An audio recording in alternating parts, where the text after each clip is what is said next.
제가 교재에 있는 글 읽어드리겠습니다. 교재 58쪽입니다. 예수님의 제자들이 손을 씻지 않은 채 식사하는 것을 본 바리새인과 서기관들이 장로들의 전통을 지키지 않는다며 비난합니다. 이에 예수님은 입으로 들어가는 것이 사람을 더럽게 하는 것이 아니라 입에서 나오는 것, 곧 악한 생각과 음란, 도둑질 등이 사람을 더럽게 한다며 그들의 위선적인 행태를 지적하십니다. 이후 두로 지방에 가셨을 때 수로보니게 여인이 찾아와 자신의 딸을 고쳐달라고 간청합니다. 예수님은 자녀들의 떡을 취하여 개들에게 던짐이 마땅치 않다 하시며 물리치려 하셨으나 이 여인은 도리어 개들도 아이들이 먹던 부스러기를 먹습니다 라고 답하여 예수님의 마음을 움직입니다. 이 여인의 딸은 그 즉시 낫게 됩니다. 그 후 에바다의 기적으로 귀 먹고 말 더듬는 사람도 고쳐주십니다.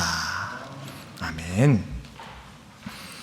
오늘도 여러 가지 에피소드가 등장하죠. 본문 말씀에서. 먼저 바리새인과 서기관들이 예수님과 제자들을 향해서 시비를 겁니다.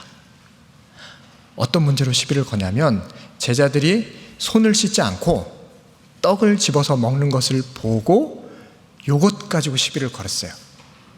그러니까 모세 율법 이후로 장로들의 전통을 따르면 음식을 먹기 전에 반드시 손을 씻고 먹어야 하는데 그걸 제자들이 어겼다는 거죠. 이 문제 가지고 바리새인과 서기관들이 예수님한테 항의를 합니다. 당신들의 제자는 왜 저 모양이냐? 왜 장로들의 전통을 지키지 않느냐? 우리 중에 그 누구도 손을 씻지 않고 떡을 먹는 사람이 없는데 당신과 제자들은 도대체 왜 그러는 거냐?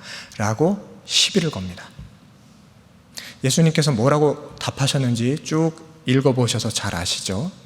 예수님은 형식에, 율법에 치우치지 아니하고 내용에, 본질에 충실하십니다. 왜 손을 씻고 떡을 먹으라고 모세가 가르쳐 줬느냐? 그 한 사람의 건강, 그 한 사람의 정결을 위해서 한 거 아니겠느냐? 그러나 잘 생각해보라. 입으로 들어가는 것이 사람을 더럽게 하는 게 아니다. 모든 음식은 다 정결하다. 먹고 소화만 잘 시키면, 배설하면 그것으로 끝이다. 문제는 뭐냐면 입으로 들어가는 음식물이 아니라 입에서 나오는 당신들 마음에 가득한 바로 그 생각들이다. 예수님이 딱 잘라서 이렇게 말씀하십니다. 멋지시죠? 이 바리새인과 서기관들의 공격을 일격에 방어하시고 순간적으로 역습을 하십니다.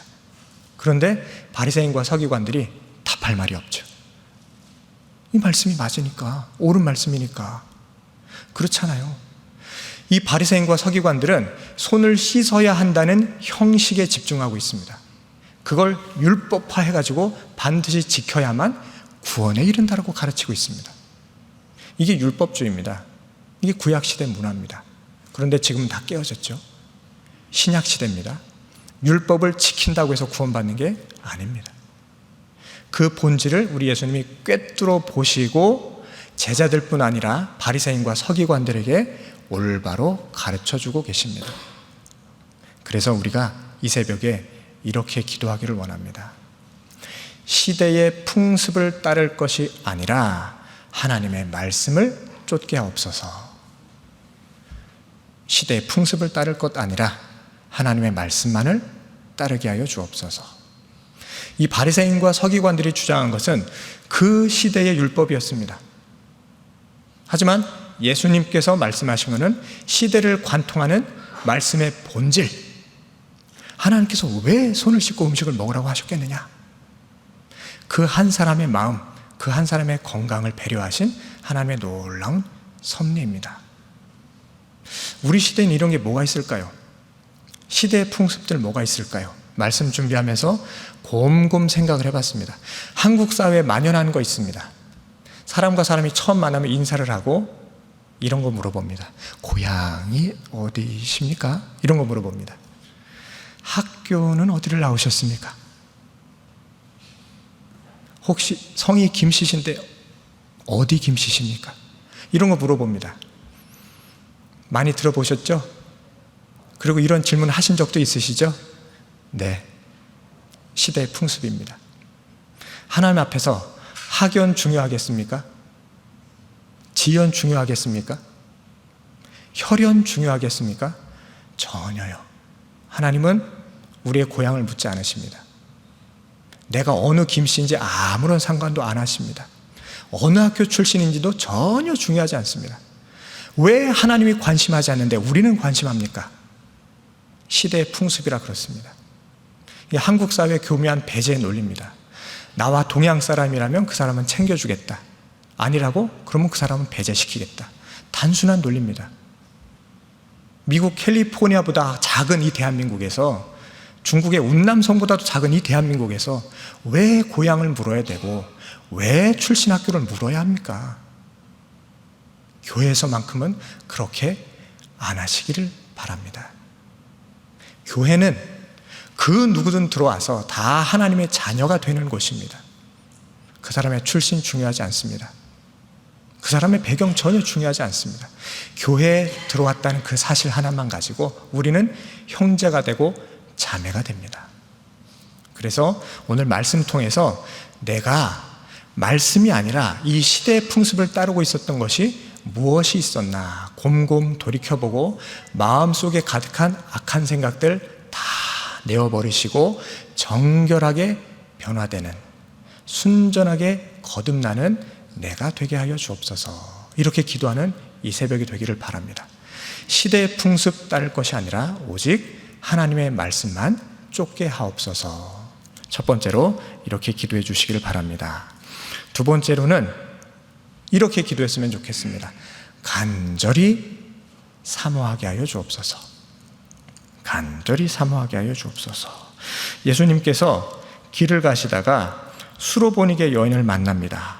우리 27절, 28절 말씀 함께 읽겠습니다.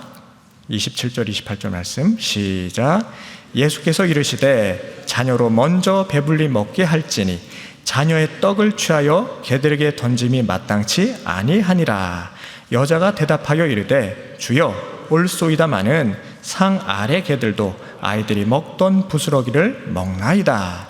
아멘. 첫 번째 기도 제목이 시대의 풍습을 따르지 아니하고 하나님의 말씀만 쫓겨옵소서. 이렇게 기도했죠. 우리 하나님은 출신, 배경 이런 거 묻지 않으십니다. 그런데 방금 수로보니게 여인을 만나셨어요. 유대인이 아닙니다. 헬라 족속 사람이에요. 이방 여인입니다. 그래서 예수님이 시험하신 겁니다. 이 여인의 믿음을 시험하셨어요.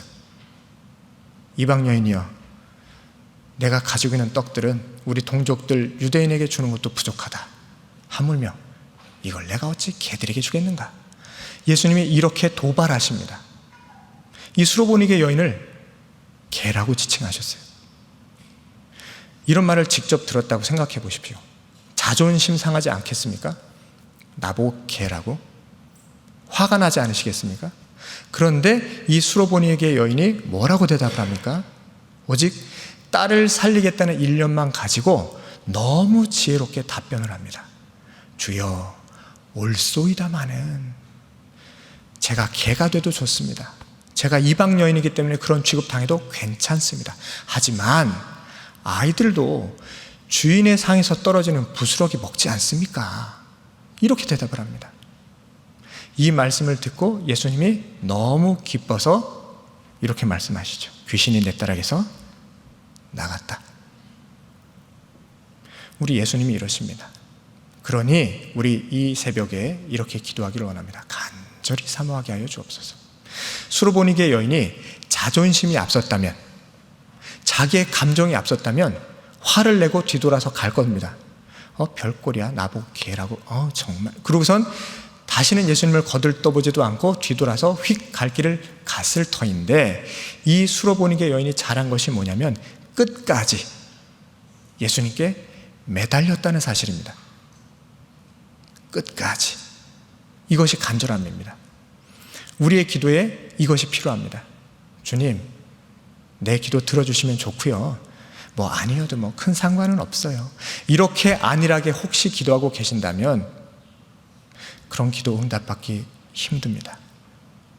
정말 응답받고 싶으시다면 수로보니게 여인과 같은 간절함을 가지십시오. 하나님, 나를 구원하여 주십시오. 우리 자식들을 구원하여 주십시오. 하나님, 당신밖에 없습니다. 내가 누구를 의지하겠습니까? 내가 개 취급당해도 좋습니다.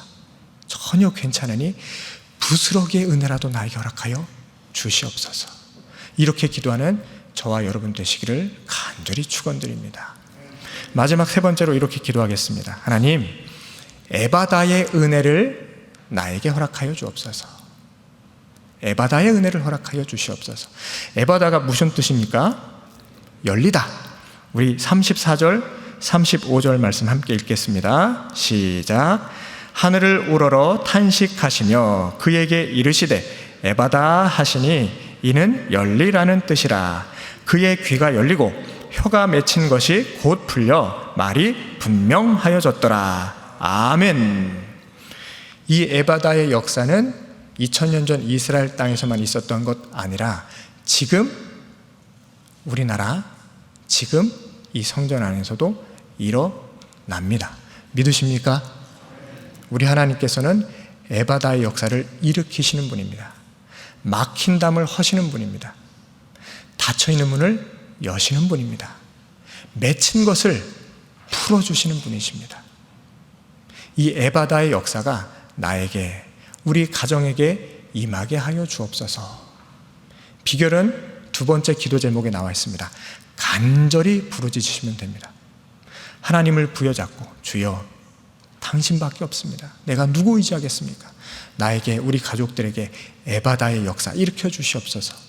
모든 맺힌 것 다 풀어지게 하여 주시고 막힌 것이 열리게 하여 주셔서 내가 하나님의 증거자 되게 하여 주시고 하나님의 은혜 받아 누림으로 말미암아 내가 나누고 베풀고 섬겨서 그 하나님을 널리 증거하게 하여 주옵소서.